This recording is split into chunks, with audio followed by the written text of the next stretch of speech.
சுதந்திர போராட்ட தியாகிகள் என்றால், அதிலும் குறிப்பாக பெண்கள் என்றால் பலருக்கும் ஜான்சி ராணி, வேலு நாச்சியார், சரோஜினி நாயுடு, லட்சுமி சாகல் உள்ளிட்டோர் தான் நினைவுக்கு வருவதுண்டு. ஆனால் வயிற்றில் குழந்தையை சுமந்த போதும் சற்றும் அசராமல் ஆங்கிலேயர்களுக்கு எதிராக போராட்டம் நடத்தி சிறையில் அடைக்கப்பட்டவர் அஞ்சலை அம்மாள்.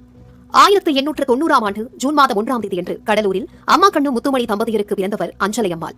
5ஆம் வகுப்பு வரை மட்டுமே படித்து வந்த அஞ்சலை அம்மாள் 1908ஆம் ஆண்டு தனது 18வது வயதில் முருகப்பா என்பவரை திருமணம் செய்தார். இந்திய நாடு ஆங்கிலேயர்களிடம் அடிமைப்பட்டு கிடந்த அந்த காலத்தில் 1900ஆம் ஆண்டுகளில் இருந்து சுதந்திர தாகம் மக்களிடையே ஊற்றெடுத்தது. அப்போது மகாத்மா காந்தியின் கொள்கையால் ஈர்க்கப்பட்ட அஞ்சலை அம்மாள் 1921இல் ஒத்துழையாமை இயக்கத்தில் பங்கெடுத்தார்.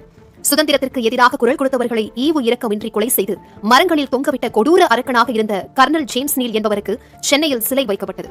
அப்போது வீர ஆவேசமடைந்த அஞ்சலை அம்மாள் நீல் சிலையை கோடாரியால் வெட்டி உடைத்தார். இதனால் ஆங்கிலேய அரசால் கைது செய்யப்பட்ட அஞ்சலை அம்மாள் நீல் சிலையை சேதப்படுத்திய குற்றத்திற்காக சிறையில் அடைக்கப்பட்டார்.